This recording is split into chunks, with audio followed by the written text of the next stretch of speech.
नमस्कार साथियों, मैं जितेंद्र शेखावत अपने YouTube channel GS with JS पे आप सभी का हार्दिक स्वागत अभिनंदन।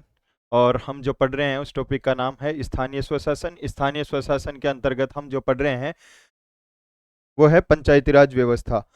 मैंने कल आपको बताया था कि स्थानीय स्वशासन के अंतर्गत दो प्रकार की संस्थाएं काम करती हैं। एक पंचायती राज व्यवस्था और दूसरी संस्था है नगरीय निकाय संस्था।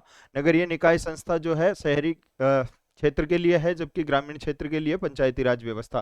पंचायती राज व्यवस्था के संबंध में मैंने आपको बताया था कि स्वतंत्रता से पूर्व पंचायती राज व्यवस्था भारत में विद्यमान थी तो वो किस फॉर्म में थी, और स्वतंत्रता से पूर्व जिस प्रकार की व्यवस्था थी उसके संबंध में हमने बात की थी।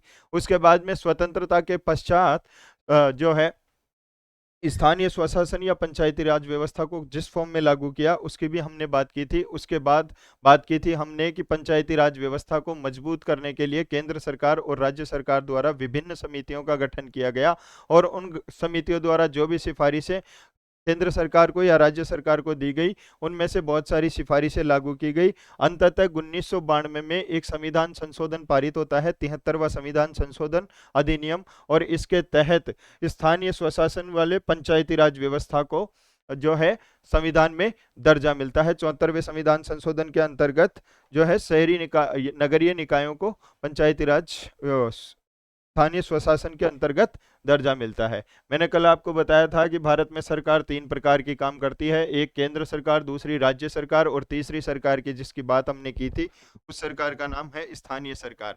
केंद्र सरकार की जो है केंद्र सरकार की व्यवस्था संविधान के भाग 5 के अंतर्गत की गई है। केंद्र जो है राज्य सरकार की व्यवस्था भाग 6 के अंतर्गत की गई है, और स्थानीय सरकार की व्यवस्था मूल संविधान में नहीं थी। संविधान संशोधन अर्थात 73वें और 74वें संविधान संशोधन के तहत स्थानीय सरकार की जो है व्यवस्था की गई है।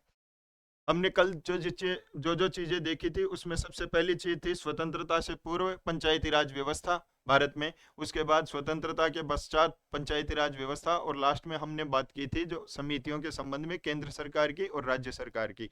उसके बाद में हमने देखा था कि 73वां संविधान संशोधन 22 दिसंबर 1992 को लोकसभा से पारित हुआ, 23 दिसंबर 1992 को राज्यसभा से पारित हुआ, और उसके बाद में बात की जाए तो राष्ट्रपति की मंजूरी 20 अप्रैल 1993 को मिलती है, और 24 अप्रैल 1993 को जो है राष्ट्रीय पंचायती राज दिवस के रूप में 24 अप्रैल को राष्ट्रीय पंचायती राज दिवस के रूप में मनाया जाता है, क्योंकि 24 अप्रैल 1993 को अपने यहाँ पंचायती राज व्यवस्था को पूरे देश में लागू कर दिया गया था। इसके बाद में हमने बात की थी कि तत्कालीन प्रधानमंत्री पीवी नरसिम्हा राव थे, और इस अनुच्छेद को जो है इस अधिनियम को सर्वप्रथम पारित करने वाला राज्य कर्नाटक था। उसके बाद में सर्वप्रथम चुनाव करवाने वाला राज्य मध्य प्रदेश था, अर्थात अधिनियम को पारित करने वाला राज्य जो है कर्नाटक, और 73वें संविधान संशोधन अधिनियम के तहत चुनाव करवाने वाला राज्य मध्य प्रदेश था। उसके बाद में हमने बात करी थी राजस्थान की। राजस्थान ने ठीक एक साल पहले, जैसे कि केंद्र सरकार द्वारा डेडलाइन दी गई थी, एक साल के अंदर सभी राज्यों को अपने यहाँ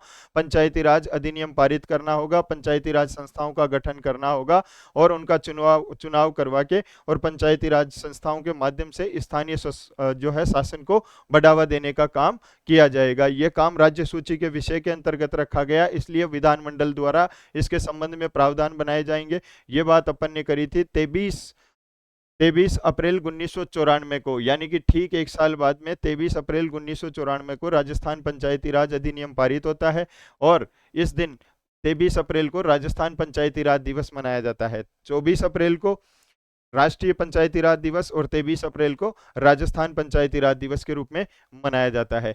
पंचायती राज अधिनियम 1994 में पारित हुआ राजस्थान का, और इसके संबंध में जो नियम बनाए गए वो 1996 में बनाए गए, और पंचायती राज नियम 1996 में 30 दिसंबर को लागू किए गए। 30 दिसंबर 1996 को, यहाँ तक की बात अपन ने कर ली थी।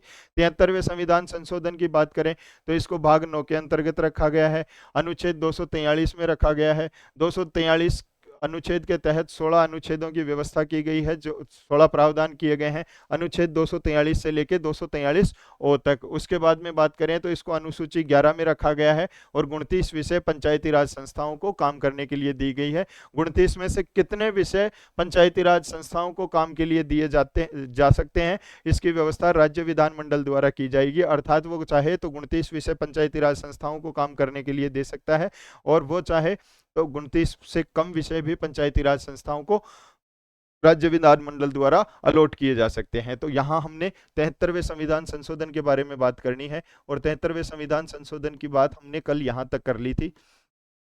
73वां संविधान संशोधन अधिनियम, 73वां संविधान संशोधन अधिनियम 1992, 22 दिसंबर को लोकसभा से पारित हुआ 1992 में, 23 दिसंबर को राज्यसभा से पारित हुआ, 20 अप्रैल 1993 को राष्ट्रपति की मंजूरी मिली, 24 अप्रैल 1993 को पूरे देश में लागू किया गया। 1 साल की डेडलाइन रखी गई राज्यों के लिए कि सभी राज्यों को इसको लागू किया जाना है। जहां जहां लागू करने की थी 1 साल की डेडलाइन उनको दी गई। 23 सबसे पहले जो लागू करने वाला राज्य था अधिनियम को वो था कर्नाटक। उसके बाद में चुनाव करवाने वाला जो राज्य था वो मध्य प्रदेश था। उसके बाद में राजस्थान द्वारा 1 साल बाद में लागू करवाया जाता है। भाग 9 के अंतर्गत रखा गया है। 243 से लेके 243 ओ अनुच्छेद अर्थात कुल 16 अनुच्छेद इसके अंतर्गत है। अनुच्छेद की बात करें तो 243 से लेके 243 ओ तक कुल 16 अनुच्छेद हैं। कितने अनुच्छेद हैं? 16 अनुच्छेद हैं। भाग किसके अंतर्गत रखा गया है? भाग 9 में व्यवस्था की गई है। इसके बाद में बात करें 11वीं अनुसूची में रखा गया है, 11वीं अनुसूची। और इसके बाद में बात करें तो इसको 29 विषय अलॉट किए गए हैं। कितने विषय हैं संविधान के अनुसार? 29 विषय। यहां तक हमने बात कर ली। इसके बाद में हम बात करते हैं 243 से लेके और 243 ओ अनुच्छेद को एक बार अपन देख लेते हैं कि कौन से अनुच्छेद में क्या क्या प्रावधान पंचायती राज व्यवस्थाओं को लेके किए गए हैं। तो पहला जो हम सबसे पहले बात करेंगे 243। 243 के अंतर्गत परिभाषाएं दी गई है।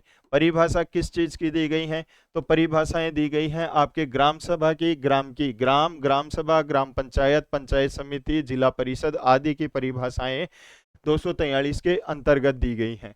इसके बाद में हम बात करते हैं 243 बी, सॉरी 243 ई, 243 ए। 243 ए के अंतर्गत ग्राम सभा का वर्णन मिलता है। ग्राम सभा की परिभाषा 243 में है। ग्राम सभा के संबंध में प्रावधान जो है वो 243 ए में है। हमें इस चीज का ध्यान रखना है। कई बार क्वेश्चन पुटअप हो जाता है कि ग्राम सभा की परिभाषा कौन से अनुच्छेद के अंतर्गत आती है? तो परिभाषा 243 के अंतर्गत आती है। और ग्राम सभा का वर्णन या ग्राम सभा से संबंधित प्रावधानों का वर्णन 243 ए के अंतर्गत किया गया है।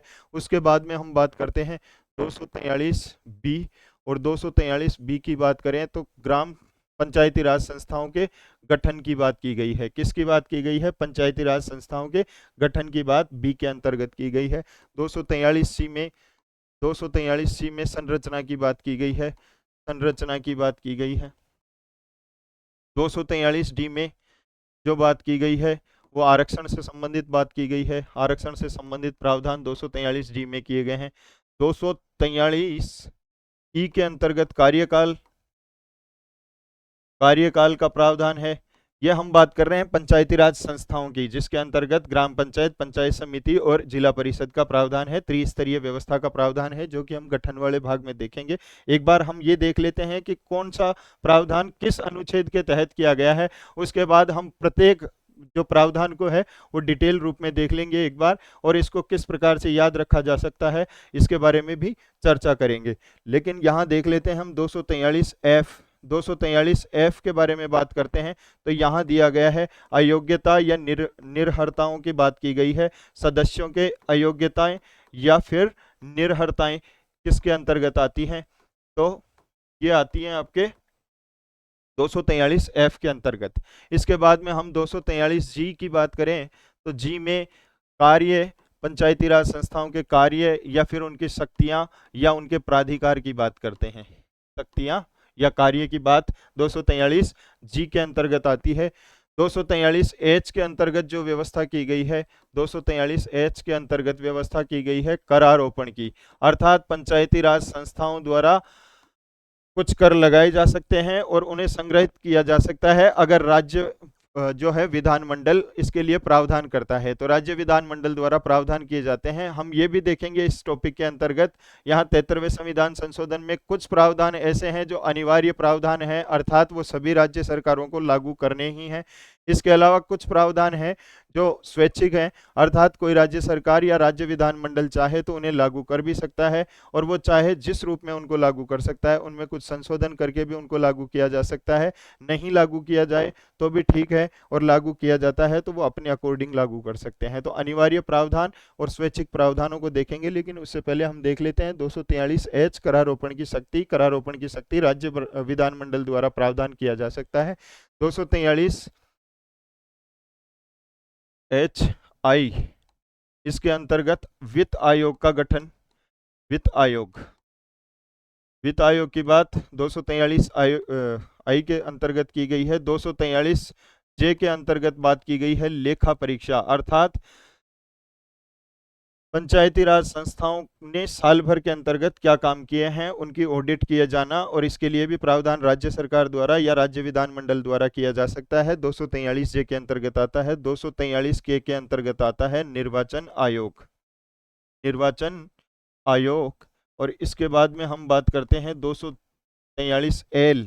एल में बात करें तो एल में लागू होना, और लागू कहाँ किए जा सकते हैं, तो राज्यों में तो लागू की ही जानी है पंचायती राज व्यवस्था, लेकिन संघ शासित प्रदेशों में भी अगर केंद्र सरकार और संसद चाहे तो संघ शासित प्रदेशों में भी इसको लागू कर सकती है। तो वर्तमान में ये दिल्ली में और जम्मू कश्मीर में पंचायती राज व्यवस्था लागू है। इसके बाद में हम बात करें एम, तो एम के अंतर्गत है मनाही।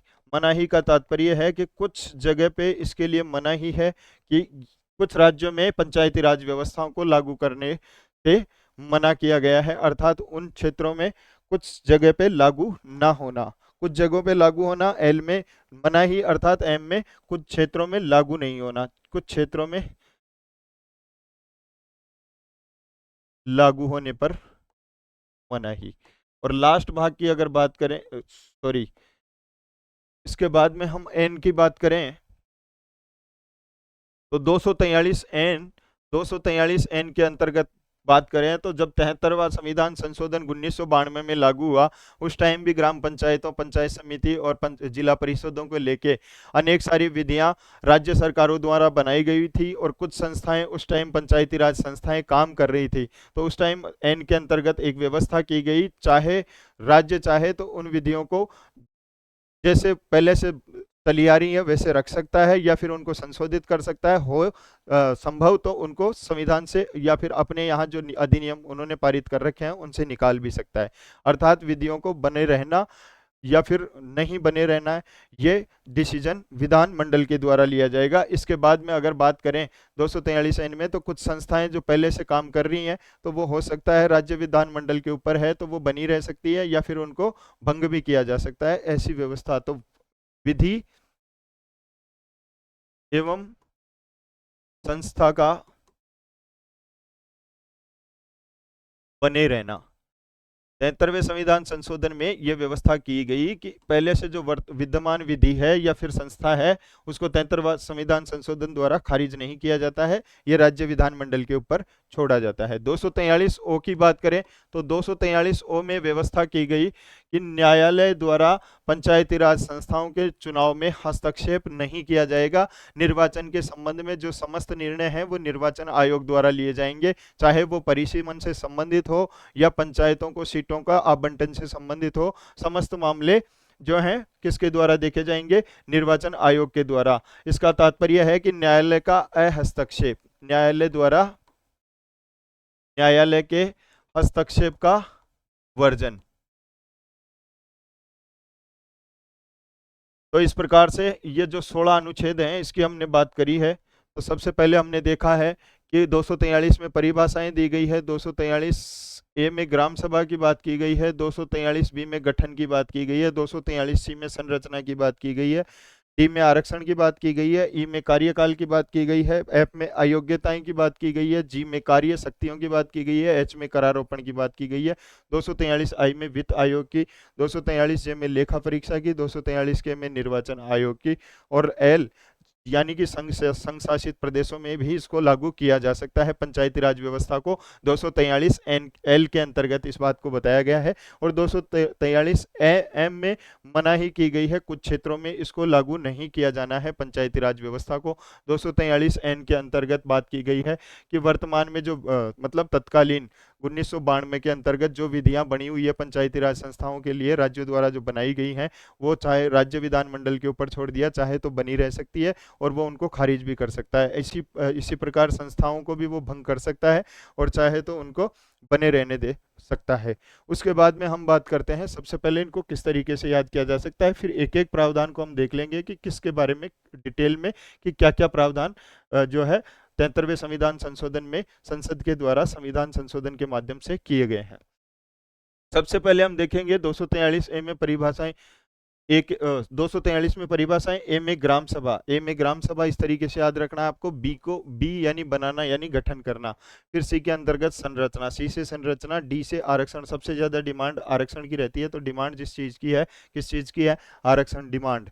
फिर इसके बाद में ई से ईयर मतलब कार्यकाल। ईयर। एफ का मतलब होता है फेल। आदमी फेल कब होता है, जब अयोग्य होता है तो फेल होता है। इस तरीके से कुछ जो है हम ट्रिक वाइज याद कर सकते हैं, आप अपने अनुसार अपनी ट्रिक यूज कर सकते हैं और याद करने के लिए 2-4 बार आप देखोगे तो आसानी से याद हो जाएंगी चीजें। इनको आप प्रैक्टिस की चीज जरूरत है इनमें। 243 जी अर्थात हम जिनकी जी हुजूरी करते हैं उनमें कुछ न कुछ शक्ति या फिर वो उनसे हमें कुछ काम होता है, तो जी के अंतर्गत कार्य या शक्तियां आती है। उसके बाद में एच में करारोपण है, यानी कि ये थोड़ा सा एक तरह से भारी काम है और भारी काम हथौड़े से होता है, अर्थात करारोपण वाला काम आप एच से हथौड़ा अर्थात करारोपण।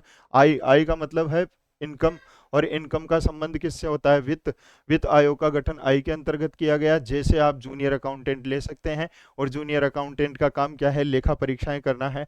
ये तो जे के अंतर्गत जो है लेखा परीक्षा आता है। के अंतर्गत निर्वाचन आयोग आपको याद रखना ही पड़ेगा। एल से लागू होना, कुछ क्षेत्रों में यानी कि कुछ क्षेत्र मतलब संशासित प्रदेशों में भी लागू किया जा सकता है अगर संसद या फिर केंद्र सरकार द्वारा प्रावधान किया जाता है।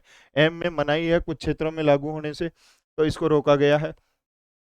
कौन सी जगह पे रोका गया है इसके बारे में बात करेंगे। एन में वर्तमान विधियों का और संस्थाओं का बने रहना और ओ के अंतर्गत निर्वाचन को इसका जो है पूरा अधिकार दिया गया है और इसको न्यायालय को हस्तक्षेप से वर्जित किया गया है। इसके बाद में हम बात करते हैं 243 ए के अंतर्गत परिभाषाओं की। 243 में परिभाषाएं दी गई हैं। परिभाषाएं किस किस की दी गई हैं, तो आपके ग्राम सभा की परिभाषा भी इसी के अंतर्गत दी गई है। तो ग्राम सभा की परिभाषा की एक बार बात कर लेते हैं। एग्जाम की दृष्टि से ग्राम सभा थोड़ा सा इंपॉर्टेंट है, इसके प्रावधान भी अपने को थोड़े डिटेल में देखने पड़ेंगे। ग्राम सभा का तात्पर्य है कि मतदाता सूची में पंजीकृत मतदाता, एक गांव की जो है पंचायत की जो मतदाता सूची है उसमें पंजीकृत मतदाता होते हैं गांव के, उस मतदाताओं की उन मतदाताओं को मिला के एक बनती है ग्राम सभा। अर्थात मतदाता सूची के अंदर पंजीकृत मतदाता जिनकी आयु 18 वर्ष से ऊपर होगी वही पंजीकृत होंगे, तो उनके द्वारा जो सभा बनती है, मिला के सभा बनाई जाती है, उसे हम ग्राम सभा के नाम से जानते हैं। यहाँ हम देखेंगे ग्राम पंचायत, ग्राम सभा, वार्ड सभा, इनमें अंतर होता है। ग्राम सभा से तात्पर्य मतदाता सूची में जिनका नाम है 18 वर्ष से ऊपर की आयु है और वो ग्राम के सदस्य हैं, ग्राम सभा के सदस्य हैं। तो इस तरीके से ग्राम सभा का निर्माण पंजीकृत मतदाताओं की द्वारा होता है। ग्राम पंचायत का है, ग्राम पंचायत के सदस्य वार्ड पंच और सरपंच उप सरपंच होते हैं। तो ग्राम सभा के सदस्य समस्त मतदाता होते हैं और ग्राम पंचायत के सदस्य वार्ड पंच, सरपंच और उप सरपंच होते हैं। तो ग्राम सभा और ग्राम पंचायत में मूल अंतर यह है। इसके अलावा इनकी बैठकों वगैरह में भी कुछ अंतर है जो बाद में हम देखेंगे। तो ग्राम सभा से फिलहाल यह है कि एक पंचायत के अंतर्गत 2 या 3 गाँव आते हों, तो प्रत्येक गाँव में मतदाता सूची में जिनका गाँव से नाम हो, तो एक गांव की जो होती है ग्राम सभा, दूसरे गांव की दूसरी ग्राम सभा, इस तरीके से संयुक्त बैठक भी इनकी बुलाई जाती है। ये प्रावधान हम देखेंगे, लेकिन परिभाषा की बात की गई है वो 243 में की गई है ग्राम सभा की।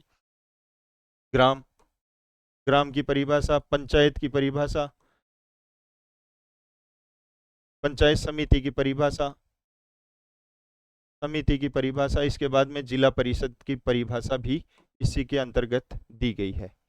तो आप समझ गए होंगे ग्राम सभा और ग्राम पंचायत में अंतर। ग्राम सभा मतदाता सूची में जिनका नाम हो वह सभी ग्राम सभा के सदस्य हैं, जबकि ग्राम पंचायत के सदस्य वार्ड पंच, सरपंच या उप सरपंच होते हैं। इसके बाद में हम बात करते हैं 243 ए। 243 ए में ग्राम सभा से संबंधित विभिन्न प्रावधान किए गए हैं। तो विभिन्न प्रावधान की बात करें तो सबसे पहली बात करें तो ग्राम सभा के कार्य क्या होंगे, कार्य या शक्तियां जो होंगी, ग्राम सभा की कार्य या शक्तियों की बात करें तो विधानमंडल द्वारा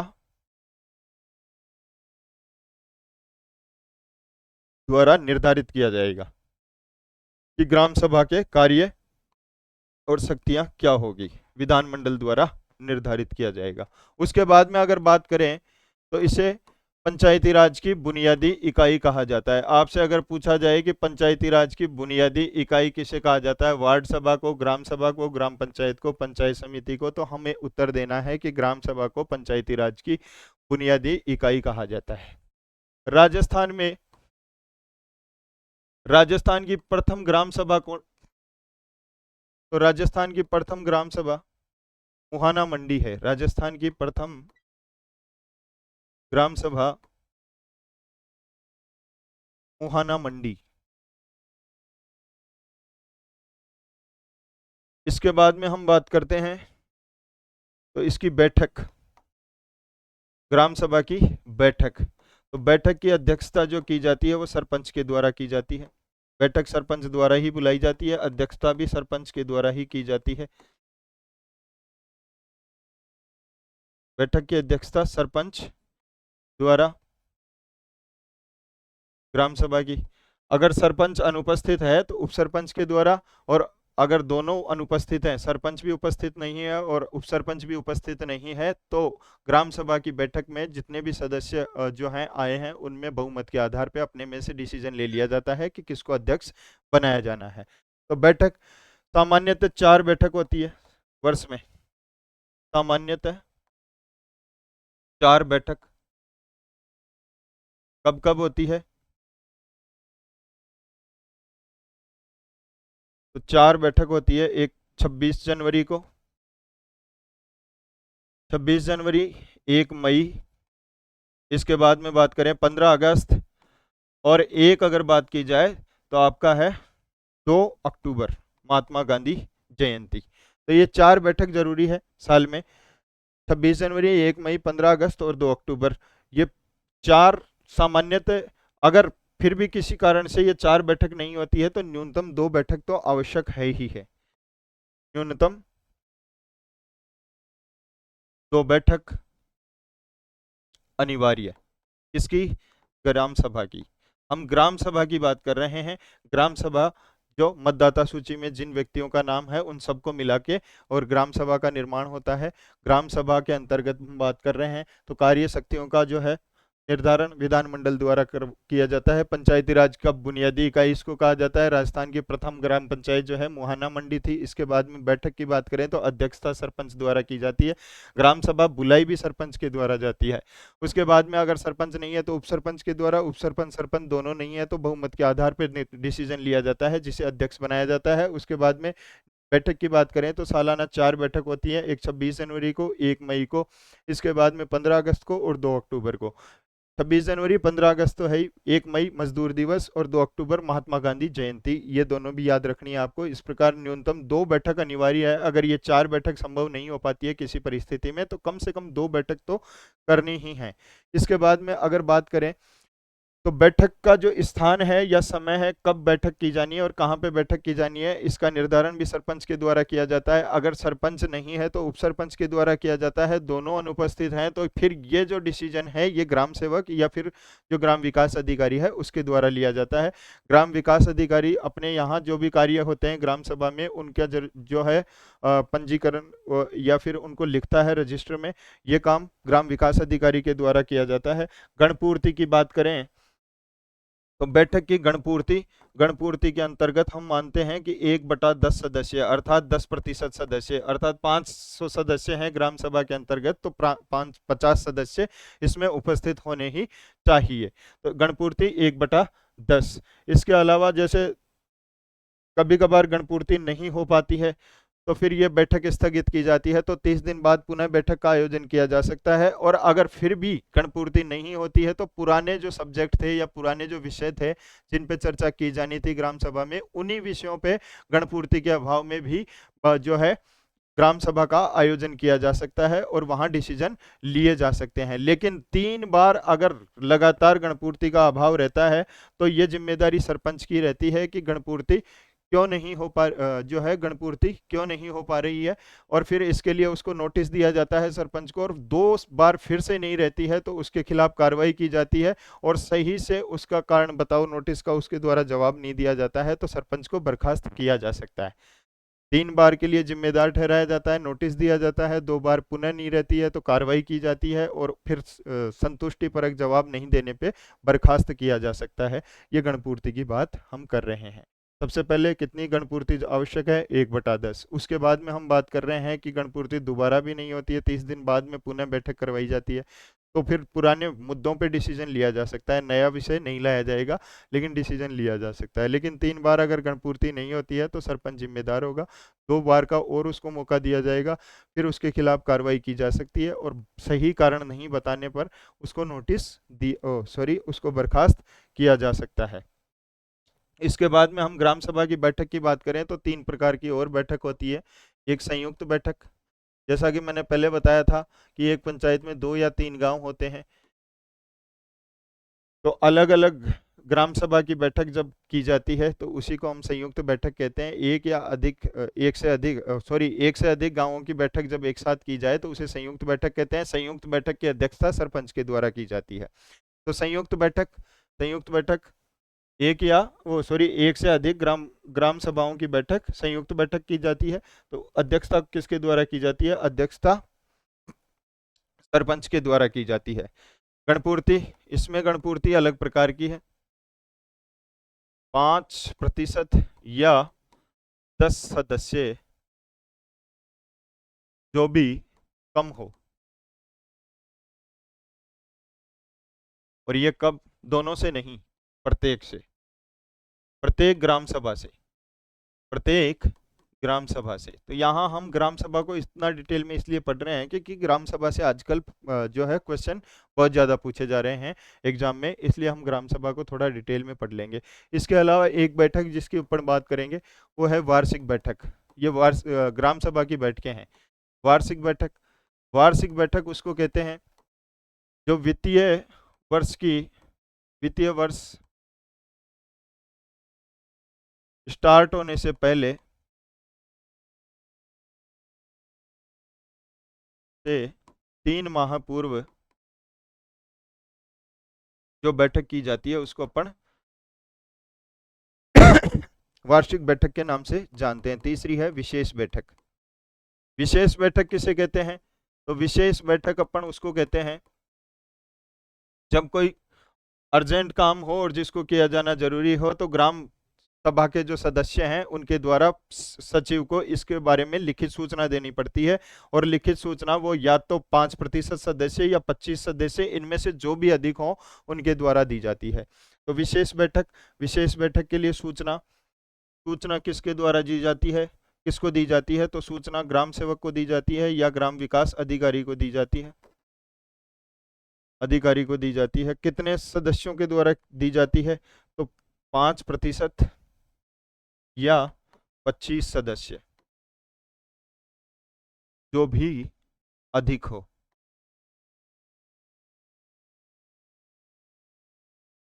ये ग्राम सभा की बात हो गई साथियों। इसके बारे में हमने बात करी ग्राम सभा के मतदाता सूची में, जो पंचायत की मतदाता सूची में गांव के जितने भी सदस्यों का नाम है वो ग्राम सभा उनसे मिलके बनती है, ग्राम सभा के सदस्य कहलाते हैं।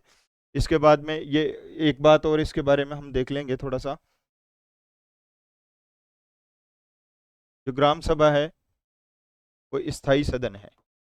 स्थायी सदन हमारे यहाँ जैसे राज्यसभा स्थायी सदन है, वैसे ही ग्राम सभा भी स्थायी सदन है, क्योंकि पंचायत पंचायती राज संस्थाओं में ग्राम पंचायत, पंचायत समिति या जिला परिषद भंग हो जाती है। भंग होने का तात्पर्य है कि हर 5 वर्ष में इनके चुनाव होते हैं, लेकिन इनका कोई चुनाव नहीं होता। मतदाता सूची में जिनका नाम रहता है वो रहता है, जिनका हटता है तो जुड़ता भी रहता है। तो ये मतदाता सूची एक साथ खाली नहीं होती, एक साथ नहीं भरी जाती, अर्थात ये अपडेट होती रहती है, लेकिन हमेशा कोई ना कोई नाम उसमें रहते हैं। तो स्थायी सदन है, स्थायी सभा है ग्राम सभा।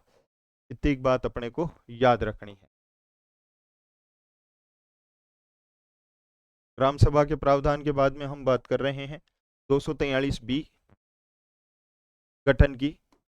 तो हमारे यहाँ गठन की जो व्यवस्था है वो त्रिस्तरीय व्यवस्था है। त्रिस्तरीय व्यवस्था, त्रिस्तरीय व्यवस्था के अंतर्गत पहले ग्राम स्तर, ग्राम स्तर पर ग्राम पंचायत, दूसरा है मध्य स्तर या खंड स्तर, मध्य या खंड स्तर, इस पर अपने यहाँ पंचायत समिति बोला जाता है इसको, और यह सभी जगह अनिवार्य है। और इसके बाद में कहाँ पे इनको छूट दी गई है त्रिस्तरीय व्यवस्था की, उसके बारे में भी बात करेंगे। तीसरी है जिला स्तर पे, और जिला स्तर पे है जिला परिषद, जिला परिषद। यह है व्यवस्था 243B के अंतर्गत गठन त्रिस्तरीय व्यवस्था के तहत किया गया है, ग्राम पंचायत, पंचायत समिति और जिला परिषद। यहाँ थोड़ा सा यह अपने को ध्यान रखना है कि जिस राज्य में 20 लाख से कम, 20 लाख से कम जनसंख्या वाले राज्य में मध्य स्तर को समाप्त किया जा सकता है। अर्थात 2 ही स्तर होंगे, एक तो ग्राम स्तर और एक जिला स्तर। इतनी एक बात अपने को ध्यान रखनी है। गठन के बारे में यह बात है, त्रिस्तरीय व्यवस्था होगी, ग्राम सभा होगी, वो सॉरी ग्राम पंचायत होगी, पंचायत समिति होगी, और जिला स्तर पे जिला परिषद होगी। इसके बाद में बात करते हैं साथियों, ग्राम सभा और ग्राम पंचायत में एक मूल अंतर मैंने आपको बताया कि ग्राम सभा है मतदाता सूची में जिन व्यक्तियों का नाम है और वो जिस ग्राम में उसका नाम है मतदाता सूची में, उस गांव का वो ग्राम सभा का सदस्य है।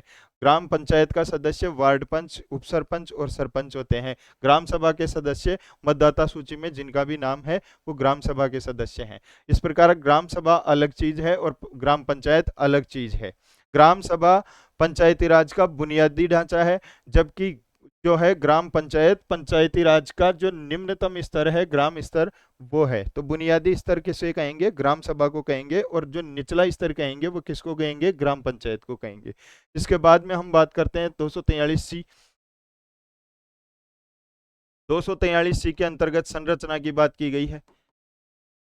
संरचना की हम बात करें तो यहाँ संरचना ये है कि जो है सदस्यों के चुनाव कैसे करवाए जाएंगे, अध्यक्ष के चुनाव किस प्रकार करवाए जाएंगे, और पदेन सदस्य कौन होंगे या नहीं होंगे, और होंगे तो कौन होंगे, इसकी बात इसके अंतर्गत की गई है। तो संरचना में सबसे पहली बात, सदस्य प्रत्यक्ष चुनाव द्वारा।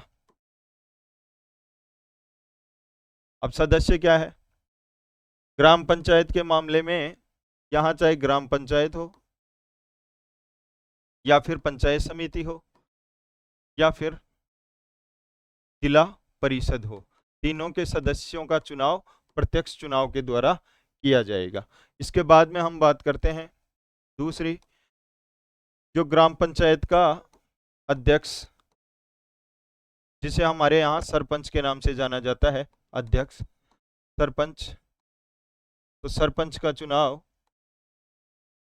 चुनाव उस विधि से होगा, चुनाव राज्य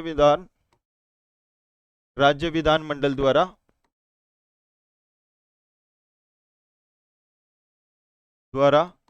निर्धारित विधि से।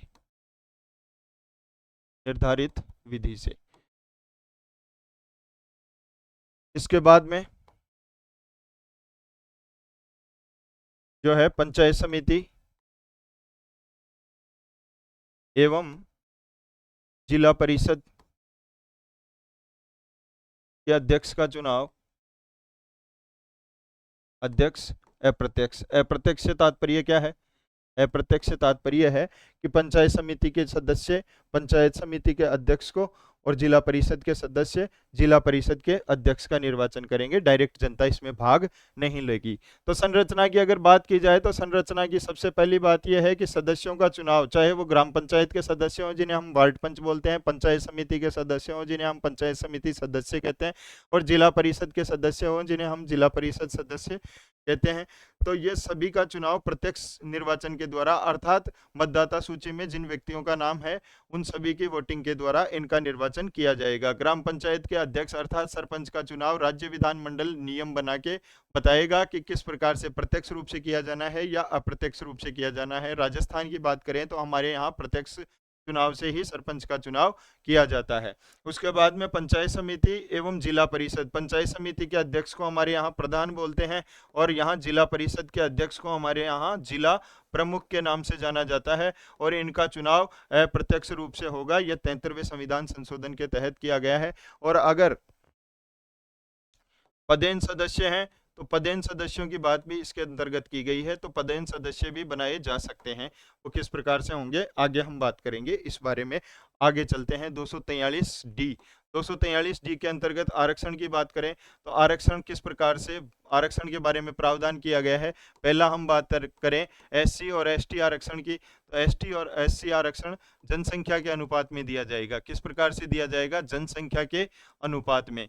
अगर हम महिला आरक्षण की बात करें तो महिला आरक्षण हमारे यहाँ किस प्रकार से दिया जाएगा? तो महिला आरक्षण मिनिमम कम से कम 33% सब जगह होगा। कितना होगा? 33%, या इसे 1/3 भी बोल सकते हैं। और यहाँ हमारे राजस्थान के संदर्भ में बात की जाए तो राजस्थान में कितना है वर्तमान में? 50%। कितना है? 50%। कब से है? 2009 से है। कब से है? 2009 से। ओबीसी आरक्षण की अगर बात की जाए तो ओबीसी का आरक्षण राज्य विधानमंडल द्वारा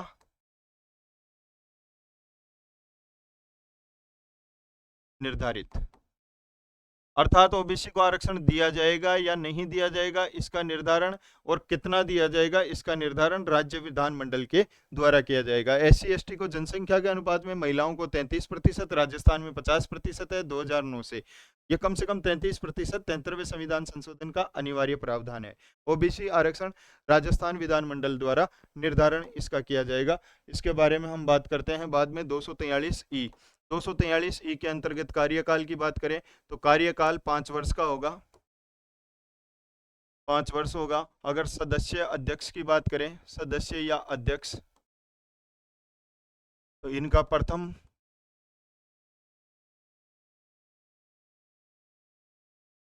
सदस्य और अध्यक्ष, और यहाँ बात करें पंचायती राज संस्था, दोनों का 5 वर्ष का होगा।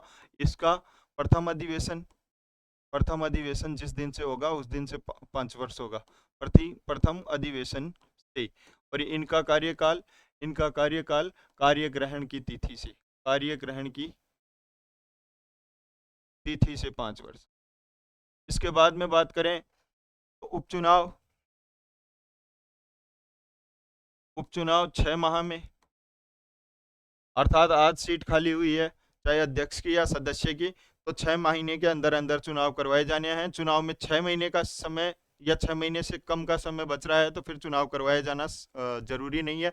6 महीने में जो चुनाव हो गए उसके बाद में जो अध्यक्ष या सदस्य चुना जाता है तो वो शेष समय के लिए रहेगा, अर्थात 5 साल के लिए नहीं रहेगा, शेष समय के लिए रहेगा। उपचुनाव 6 माह के अंदर। और जो नया सदस्य या अध्यक्ष होगा वो शेष समय के लिए होगा, शेष समय के लिए। यह है कार्यकाल के बारे में प्रावधान। सबसे पहले बात करें कार्यकाल कार्यकाल कितने वर्ष का होगा? 5 वर्ष का। सदस्य का या अध्यक्ष का भी, पंचायती राज संस्थाओं का भी। सदस्य अध्यक्ष का कार्यग्रहण की तिथि से 5 साल होगा, पंचायती राज संस्था का प्रथम अधिवेशन की तिथि से होगा। तो उपचुनाव होगा 6 माह के अंदर करवाना जरूरी है। अगर 6 महीने ही रह गए हैं चुनाव में फिर चुनाव करवाना जरूरी नहीं है, लेकिन 6 महीने से ज्यादा का समय है तो उपचुनाव होंगे, और उपचुनाव से जो नए सदस्य या अध्यक्ष आए हैं वो शेष अवधि के लिए होंगे। पूरे 5 साल के लिए नहीं होंगे। इसके बाद में 243F, तो यहाँ अयोग्यताओं की बात की गई है। अयोग्यता के बारे में प्रावधान देख लेते हैं। अयोग्यता के प्रावधानों में सबसे पहला प्रावधान है 21 वर्ष की से कम उम्र होना। 21 वर्ष से कम उम्र है तो वो अयोग्य है उम्र। दूसरा प्रावधान है 27 नवंबर 1995 के बाद, अपन बात कर रहे हैं 27 नवंबर 1995 के बाद, अगर दो से अधिक संतान, तो फिर वो व्यक्ति अयोग्य होगा। लेकिन यहाँ 2018 में एक व्यवस्था की गई कि दिव्यांग जो है, दिव्यांग संतान की गिनती नहीं की जाएगी। दिव्यांग संतान की गिनती नहीं की जाएगी, एक प्रावधान है। इसके बाद में इसके अलावा प्रावधान है 2 सीटों के लिए चुनाव नहीं लड़ सकता। 2 सीटों पर चुनाव, अर्थात ग्राम पंचायत की 2 सीटों पे, पंचायत समिति की 2 सीटों पे या जिला परिषद की 2 सीटों पे एक साथ चुनाव नहीं लड़ सकता। इसके बाद में एक प्रावधान है 2 पंचायती राज संस्थाओं के लिए एक साथ चुनाव। 2 पंचायती राज संस्था से तात्पर्य है कि जो सरपंच के लिए भी लड़ रहा हो या फिर वार्ड पंच, यानी कि ग्राम पंचायत का सदस्य भी बनना चाह रहा हो और पंचायत समिति का सदस्य भी बनना चाह रहा हो, ऐसा भी नहीं हो सकता। पंचायती राज संस्थाओं का 2 पंचायती राज संस्थाओं का चुनाव, या फिर वो चाह रहा हो कि मैं विधानमंडल का भी हो जाऊं और या फिर संसद का सदस्य भी बन जाऊं और पंचायती राज संस्था का भी सदस्य बन जाऊं, तो ऐसा भी नहीं हो सकता। तो संसद या विधानमंडल प्लस पंचायती राज संस्था हेतु चुनाव, ये सब अयोग्य हैं। 21 वर्ष से कम आयु का व्यक्ति अयोग्य होगा, ये भी अयोग्य। 27 नवंबर 1995 के बाद 2 से अधिक संतान है तो अयोग्य होगा। 2 सीटों पे एक साथ चुनाव लड़ेगा तो भी अयोग्य होगा। 2 पंचायती राज संस्थाओं के लिए भी एक साथ चुनाव लड़ेगा तो अयोग्य होगा। और संसद विधानमंडल के साथ में पंचायती राज संस्था के चुनाव लड़ेगा तो भी अयोग्य होगा। यह अयोग्यता की शर्तें हैं। और अयोग्यता के बारे में निर्णय जो लिया जाता है वो राज्य निर्वाचन आयोग द्वारा लिया जाता है, ना कि न्यायालय के द्वारा लिया जाता है। इतनी बात अपने को ध्यान रखनी है। इसके बाद में अपन बात करते हैं 243 जी। कार्य कितने हैं भैया, इसमें बात की गई है कार्य या शक्तियां। तो इनको 29 विषय सौंपे गए हैं। कितने विषय सौंपे गए हैं? 29 विषय। कितने विषय सौंपे हैं पंचायती राज संस्थाओं को? 29 विषय। राजस्थान के संदर्भ में बात करे जाए तो राजस्थान में वर्तमान में 21 विषय हैं। कितने विषय सौंपे हुए हैं पंचायती राज संस्थाओं को? 21 विषय सौंप रखे हैं। 2020 विषय हैं वर्तमान में राजस्थान में। ये राज्य विधानमंडल के ऊपर छोड़ा गया है कि आप चाहो तो 29 विषय भी सौंप सकते हो और आप चाहो तो फिर उनसे कम विषय भी पंचायती राज संस्थाओं को सौंप सकते हो। ये राज्य विधानमंडल इस बारे में जो है कानून बनाएगा और जो है विषयों का बंटवारा करेगा। राजस्थान में वर्तमान में 21 विषय सौंपे गए हैं। लास्ट जो विषय सौंपे गए थे वो 2 अक्टूबर 2010 को सौंपे गए थे। और कितने विषय सौंपे गए थे? 5 विषय सौंपे गए थे। थोड़ा सा पूछा जाने वाला सा प्रश्न है तो इसलिए याद रख लेना। इसमें पहला है कृषि, दूसरा है प्राथमिक शिक्षा, तीसरी अगर बात करें चिकित्सा एवं स्वास्थ्य, और अगर बात की जाए चिकित्सा एवं स्वास्थ्य, महिला एवं बाल विकास, महिला एवं बाल विकास, और यहाँ बात करें एक और है सामाजिक न्याय एवं अधिकारिता। सामाजिक न्याय एवं अधिकारिता, ये कार्य हैं 2010 के बाद के राजस्थान के संदर्भ में पंचायती राज संस्थाओं के। इससे पहले 16 विषय थे, वर्तमान में 21 विषय हैं। 29 विषय सौंपे जा सकते हैं 73वें संविधान संशोधन के 243 जी के तहत। अर्थात जो संविधान में संशोधन के तहत व्यवस्था की गई है वो 243 जी में व्यवस्था की गई है। इसमें व्यवस्था की गई है 243 जी के अंतर्गत कार्य या शक्तियों की व्यवस्था की गई है। इसके बाद में 243 एच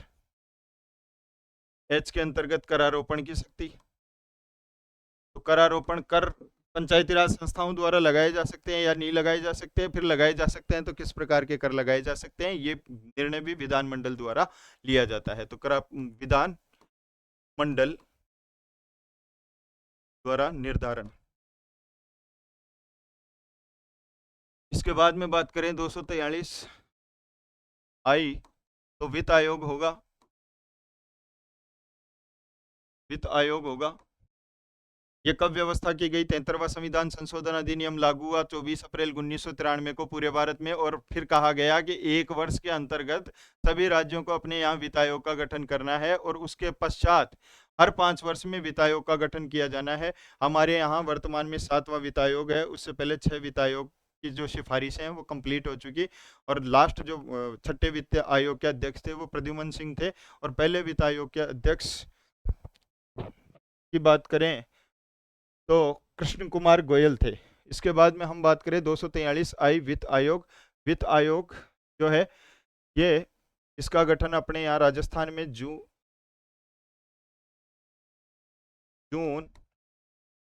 1994 में किया गया, और इसके द्वारा कार्य अप्रैल 1994 में किया गया, और इसके द्वारा कार्य प्रारंभ किया गया 1 अप्रैल 1995 से। अप्रैल 1994 में गठन, और यहां से कार्यारंभ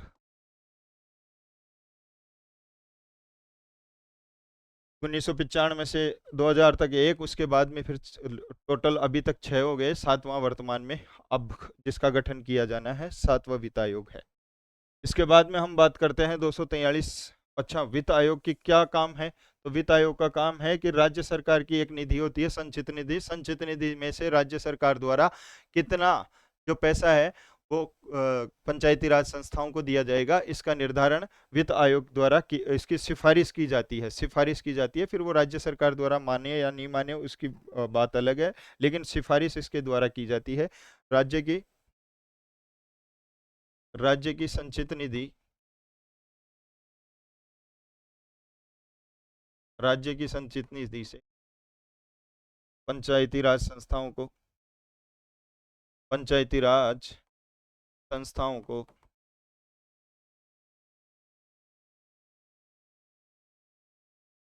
फंड ट्रांसफर की सिफारिश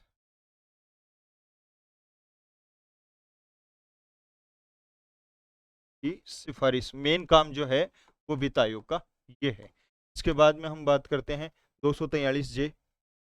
243 जे में वही लेखा परीक्षा राज्य विधानमंडल द्वारा जो है कानून बनाया जाएगा, और उसके तहत ही इन संस्थाओं की, पंचायती राज संस्थाओं की, ग्राम पंचायत की, पंचायत समिति की और जिला परिषद के लेखाओं की परीक्षा जो है, या ऑडिट बोले सामान्य भाषा में, तो ऑडिट करवाई जाएगी। 243 के की बात करें तो निर्वाचन आयोग।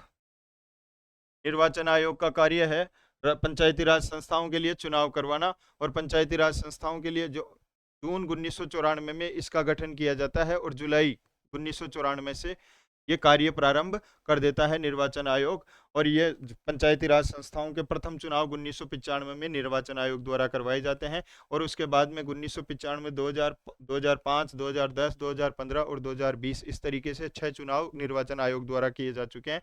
राजस्थान में अभी तक पंचायती राज संस्थाओं के लिए 11 बार कुल चुनाव हुए हैं।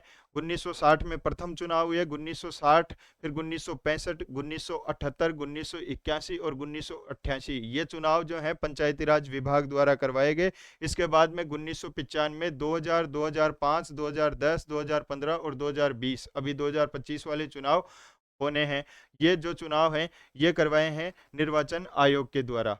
तो निर्वाचन आयोग का जो गठन हुआ वो जून 1994 में हुआ, इसने कार्य प्रारंभ किया जुलाई 1994 में। निर्वाचन आयोग के बारे में हम पढ़ेंगे अलग से जब आयोग पढ़ेंगे। इसके बाद में बात करें 243 एल, तो संघ शासित प्रदेशों में लागू होना। तो पहले से बता दिया मैंने आपको, संघ शासित प्रदेशों में अगर सरकार चाहे केंद्र की तो वो लागू कर सकती है, संसद द्वारा कानून बना के संघ शासित प्रदेशों में लागू होना।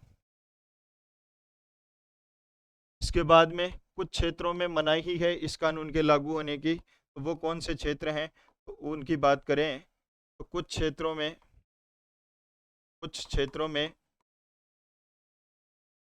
इन प्रावधानों का, इन प्रावधानों से तात्पर्य मतलब ये जो चुनाव है पंचायती राज संस्था से संबंधित जितने भी प्रावधान हैं इनका लागू कुछ क्षेत्रों में नहीं होना, इसके लिए प्रावधान 243 एम में किया गया है। इन क्षेत्रों में इन प्रावधानों का लागू ना होना।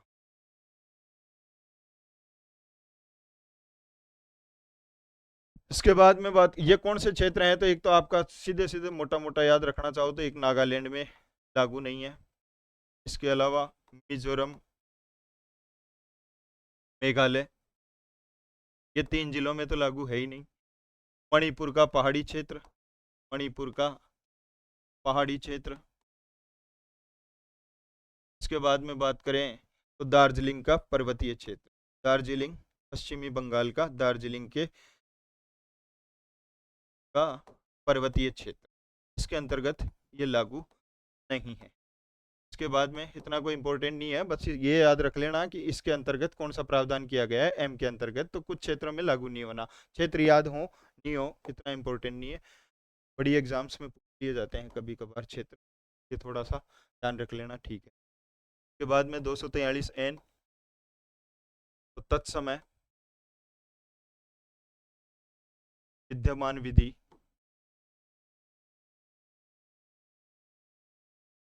एवं संस्था का बने रहना।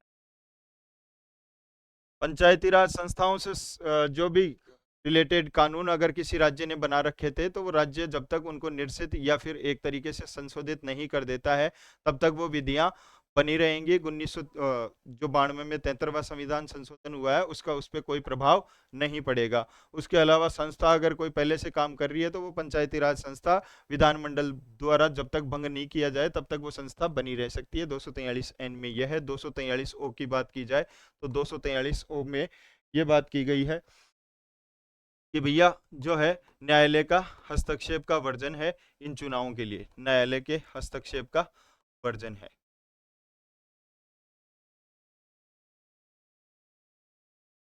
न्यायालय के वर्जन की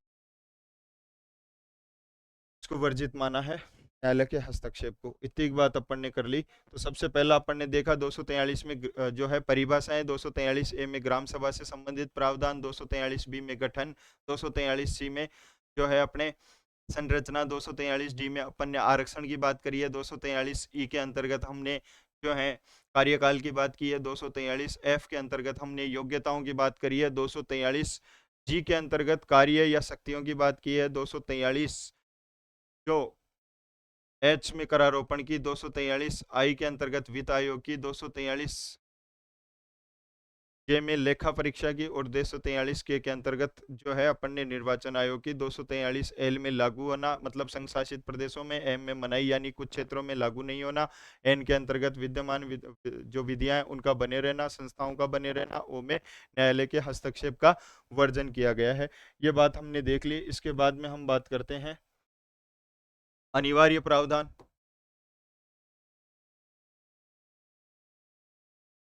पंचायती राज संस्थाओं के लिए 73वें संविधान संशोधन अधिनियम 1992 में कुछ प्रावधान जो ऐसे हैं जो अनिवार्य हैं वो सभी राज्यों को लागू किए जाने हैं। कुछ प्रावधान ऐसे हैं जो राज्य विधानमंडलों के ऊपर छोड़ दिए गए, वो चाहे तो उनको लागू कर सकते हैं और वो चाहे जिस रूप में उनको लागू कर सकते हैं, अर्थात संशोधित रूप में भी उनको लागू किया जा सकता है। तो 73वें संविधान संशोधन के अब हम देखेंगे 73वें संविधान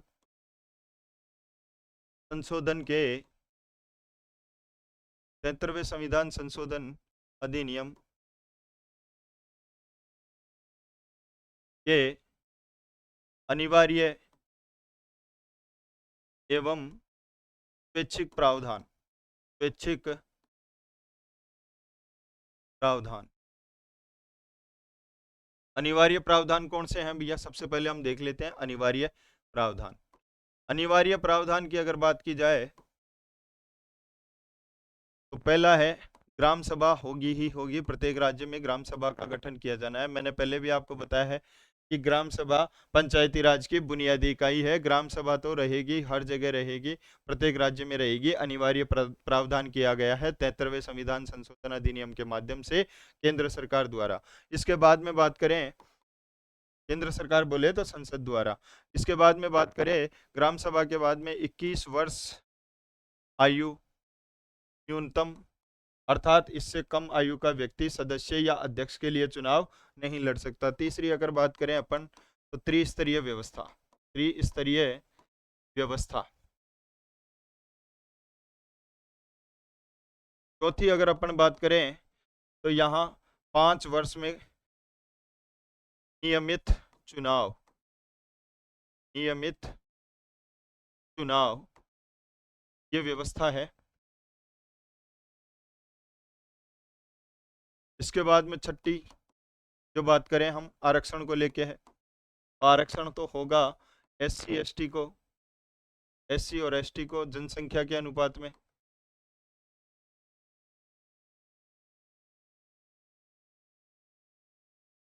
और यहाँ बात करी जाए महिलाओं की तो महिलाओं को आरक्षण होगा 33%। कितना होगा? 33%। यहाँ अगर बात हम करें चुनाव की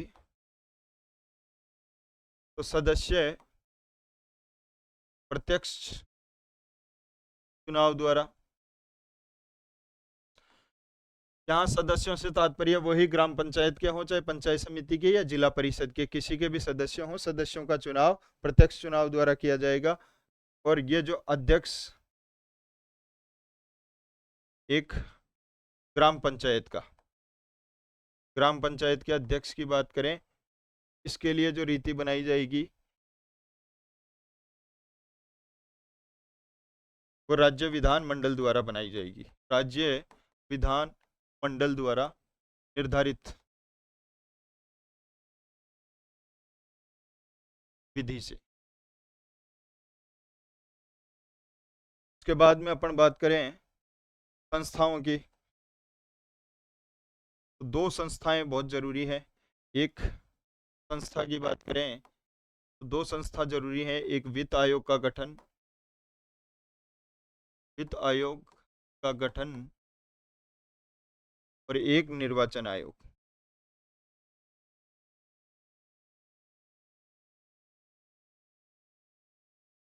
यह अनिवार्य प्रावधान है। सबसे पहले देखें, ग्राम सभा होगी, 21 वर्ष की आयु होगी न्यूनतम। इसके बाद में त्रिस्तरीय व्यवस्था होगी, त्रिस्तरीय व्यवस्था में ग्राम स्तर पे, मध्य स्तर पे और जिला स्तर पे, ग्राम स्तर पे ग्राम पंचायत, मध्य स्तर पे पंचायत समिति और जिला स्तर पे जिला परिषद। इसके बाद में 5 वर्ष में चुनाव करवाने हैं नियमित।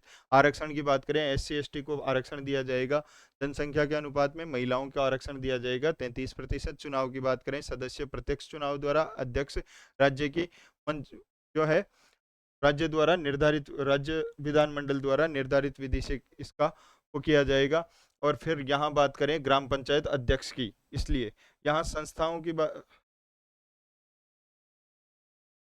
चुनाव जो है सदस्य का प्रत्यक्ष चुनाव द्वारा किया जाएगा, निर्वाचन। अध्यक्ष में ग्राम पंचायत का जो अध्यक्ष होगा उसका जो चुनाव होगा उसकी रीति का निर्धारण जो है राज्य विधानमंडल द्वारा किया जाएगा। इसमें हम एक चीज छोड़ चुके, और दूसरा जो पंचायत समिति एवं जिला परिषद के अध्यक्ष का चुनाव, अध्यक्ष का चुनाव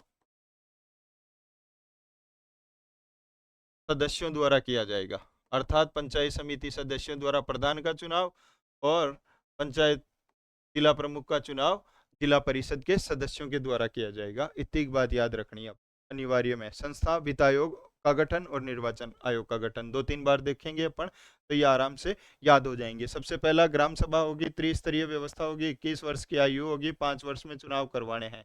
आरक्षण में एसटी एससी को आरक्षण और महिलाओं को आरक्षण, महिलाओं को 33% आरक्षण, एससी एसटी को जनसंख्या के अनुपात में आरक्षण। उसके बाद में चुनाव की बात करें तो सदस्य प्रत्यक्ष चुनाव द्वारा, अध्यक्ष ग्राम पंचायत का अध्यक्ष अर्थात सरपंच का चुनाव का जो है विधानमंडल द्वारा रीति बनाकर चुनाव करवाया जाएगा। हो सकता है वो प्रत्यक्ष रूप से हो जैसे राजस्थान में होता है, और हो सकता है सदस्यों द्वारा उसका चुनाव अप्रत्यक्ष रूप से हो। पंचायत समिति और जिला परिषद के अध्यक्ष का चुनाव अर्थात प्रधान का और जिला प्रमुख का चुनाव, प्रधान का चुनाव पंचायत समिति सदस्यों द्वारा और जिला प्रमुख का चुनाव जिला परिषद के सदस्यों के द्वारा करवाया जाएगा। इसके बाद में यह ध्यान रखना है संस्थाओं में वित्त आयोग और निर्वाचन आयोग का गठन किया ही जाना है। यह हो गए अनिवार्य प्रावधान। स्वैच्छिक प्रावधान की अगर बात करें, स्वैच्छिक प्रावधान के अंतर्गत जो चीजें आती है वो देख लीजिए। स्वैच्छिक प्रावधान, एक तो ओबीसी को आरक्षण,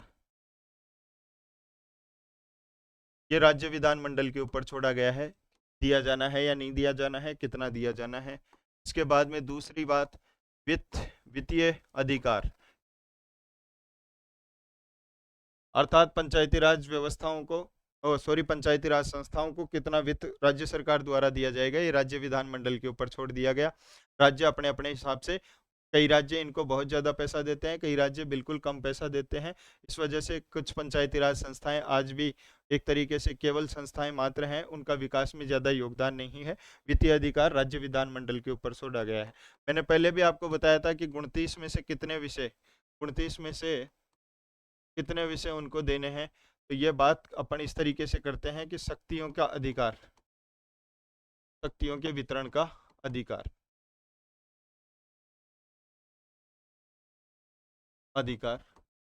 फिर ये पदेन सदस्य रखे जाने हैं या नहीं रखे जाने हैं, और रखे जाने हैं तो किसको रखे जाने हैं, पदन सदस्य की बात इसके अंतर्गत की गई है। तो यहाँ हम समझ चुके हैं, आज के टॉपिक में हमने ये चीजें देखी हैं, तो एक बार अपन देख लेते हैं कि हमने आज के टॉपिक के अंतर्गत क्या क्या देखा है।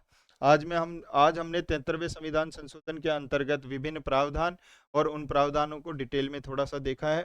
कल की क्लास में जो हम देखेंगे वो ये देखेंगे कि राजस्थान में त्रिस्तरीय जो पंचायती राज व्यवस्था है उसके बारे में पढ़ेंगे, फिर कुछ अन्य महत्वपूर्ण तथ्य हैं उनको पढ़ेंगे। इसके बाद में राजस्थान पंचायती राज अधिनियम 1994 की कुछ धाराएं हैं को पढ़ेंगे, और पैसा अधिनियम 1996 को देखेंगे एक बार, और फिर राजस्थान में ये लागू हुआ था इसके बारे में देखेंगे। तो कल देखेंगे राजस्थान में त्रिस्तरीय पंचायती राज व्यवस्था, उसके बाद में राजस्थान पंचायती राज अधिनियम 1994 की धाराएं, और राजस्थान में और भारत में पैसा अधिनियम 1996। तब इससे पहले अपन देख लेते हैं आज हमने क्या क्या देखा है। हमने 73वें संविधान संशोधन की बात की, 1992 में भाग 9 में रखा गया अनुच्छेद 243 ओ और 16 अनुच्छेद है, 11वीं अनुसूची में 29 के अंतर्गत इसको रखा गया है।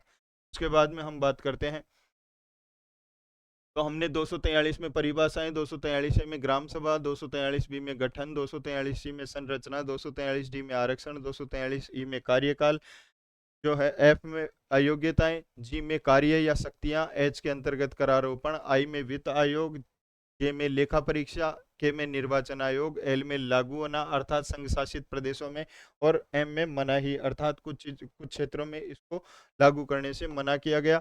इसके बाद में एन में हमने देखा विधि एवं संस्था, मतलब तत्कालीन जो विधियां थी या संस्थाएं थी उनका बने रहना, 73वें संविधान संशोधन के द्वारा उनको समाप्त नहीं किया जाना। ये राज्य विधानमंडलों के ऊपर छोड़ा गया कि वो उनको लागू भी कर सकते हैं, बने रहने देना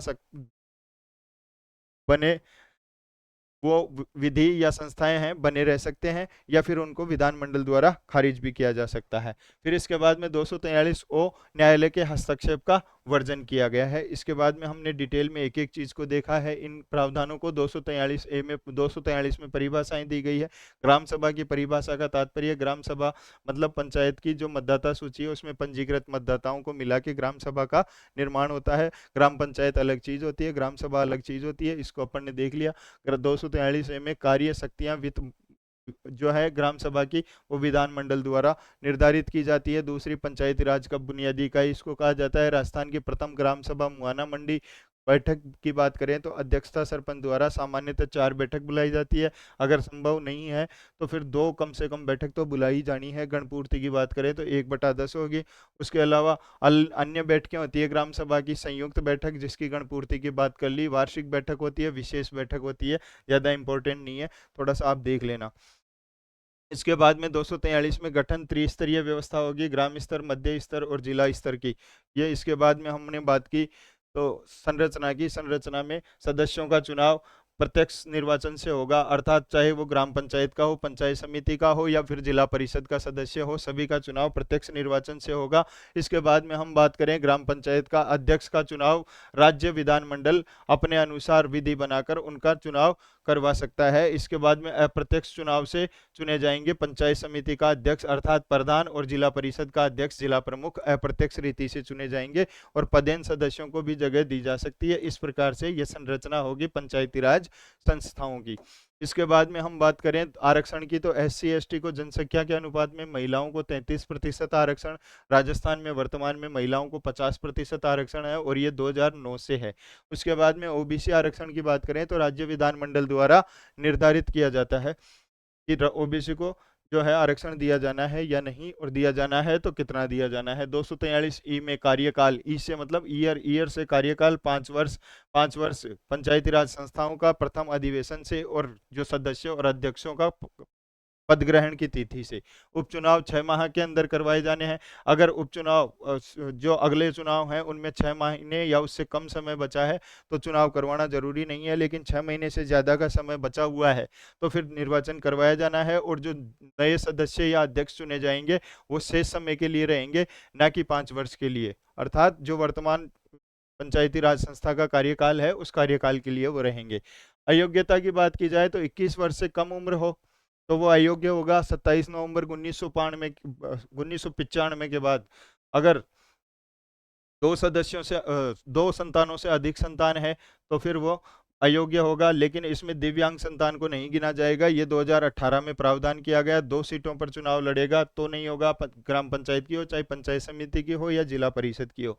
2 पंचायती राज संस्थाओं के लिए एक साथ चुनाव नहीं लड़ सकता, अर्थात ग्राम पंचायत के लिए, जिला परिषद के लिए, या जिला परिषद या पंचायत समिति के लिए, किसी भी प्रकार में हम ले सकते हैं। संसद और विधानमंडल के साथ में पंचायती राज हेतु पंचायती राज संस्थाओं के लिए चुनाव नहीं लड़ सकता। यह अयोग्यताओं के अंतर्गत हमने देखा। इसके बाद में जी में कार्य या शक्तियां 29 विषय हैं। वर्तमान में राजस्थान में 21 विषय हैं। 2010 में 2 अक्टूबर को 5 विषय राजस्थान में जो है राज्य विधानमंडल द्वारा इनको पंचायती राज संस्थाओं को और दिए गए। 5 कौन से हैं? कृषि, प्राथमिक शिक्षा, चिकित्सा एवं स्वास्थ्य, महिला एवं बाल विकास और सामाजिक न्याय और अधिकारिता। ये 5 विषय 2010 में सौंपे गए। करारोपण की बात करें तो विधानमंडल द्वारा इसका निर्धारण किया जाता है कि कौन कौन से कर जो है पंचायती राज संस्थाओं द्वारा उगाए जा सकते हैं या फिर संग्रहित किए जा सकते हैं। वित्त आयोग की बात की तो अप्रैल 1994 में इसका गठन किया गया और 1 अप्रैल 1995 से इसने कार्य प्रारंभ किया। मुख्य काम इसका है कि पंचायती राज राज्य की संचित निधि से पंचायती राज संस्थाओं को जो है फंड ट्रांसफर या राशि जो हस्तांतरित करने की बात है वो सिफारिश इसके द्वारा की जाती है कि कितना हस्तांतरित किया जाए। इसके बाद में अपन बात करते हैं लेखा परीक्षा, तो ऑडिट करवाई जा सकती है पंचायती राज संस्थाओं की। इसके लिए जो है विधान किसके द्वारा बनाया जाता है? राज्य विधानमंडल के द्वारा। इसके बाद में 243 के निर्वाचन आयोग जो कि पंचायती राज संस्थाओं के निर्वाचन या फिर चुनावों के लिए जिम्मेदार है। संघ शासित प्रदेशों में इसको लागू किया जाना है या नहीं किया जाना, ये निर्णय लिया जा सकता है केंद्र सरकार या संसद द्वारा। 243L में ये व्यवस्था की गई है। कुछ जगहों पे यह लागू नहीं होगा और ये कौन कौन सी जगह हैं तो ये मैंने आपको लिखवाया है। नागालैंड, मिजोरम, मेघालय, मणिपुर का पहाड़ी क्षेत्र और दार्जिलिंग का पर्वतीय क्षेत्र, यहाँ पे ये लागू नहीं किया जाना है। तो ये तीनों में तो पूरी तरीके से और यहाँ फिर आंशिक रूप से ये लागू नहीं किया जाना है। इसके बाद में हम बात कर रहे हैं 243N, तत्समय विद्यमान विधि एवं संस्थाएं बनी रहेंगी। फिर 243 न्यायालय के हस्तक्षेप की बात की गई है। के बाद में हमने देखा 73वें संविधान संशोधन के अनिवार्य और स्वैच्छिक प्रावधान। अनिवार्य प्रावधान में ग्राम सभा होगी, 21 वर्ष आयु होनी चाहिए, त्रिस्तरीय व्यवस्था हो, 5 वर्ष का जो है 5 वर्ष के नियमित अंतराल से चुनाव करवाए जाए। आरक्षण दिया जाए SC ST को। जनसंख्या के अनुपात में महिलाओं को 33%।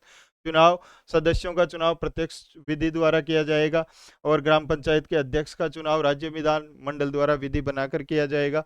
और इसके अलावा जो है पंचायत समिति और जिला परिषद के जो अध्यक्ष है अर्थात प्रधान और जिला परिषद का जो जिला प्रमुख का चुनाव सदस्यों द्वारा जो है किया जाएगा। तो और यहाँ संस्थाएं वित्त आयोग और निर्वाचन आयोग को अनिवार्य प्रावधानों के अंतर्गत रखा गया। इसके बाद में स्वैच्छिक प्रावधान है। OBC को आरक्षण दिया जाना है या नहीं दिया जाना, कितना दिया जाना, इसके बारे में निर्णय राज्य विधानमंडल करेगा। वित्तीय अधिकार कितने दिए जाने हैं, राज्य विधानमंडल। 29 में से कितने विषय दिए जाने हैं, राज्य विधानमंडल। पदेन सदस्य रखे जाने हैं या नहीं रखे जाने, रखा जाना है तो किसे रखा जाना है, ये सारी चीजें राज्य विधानमंडल के द्वारा देखी जाएंगी।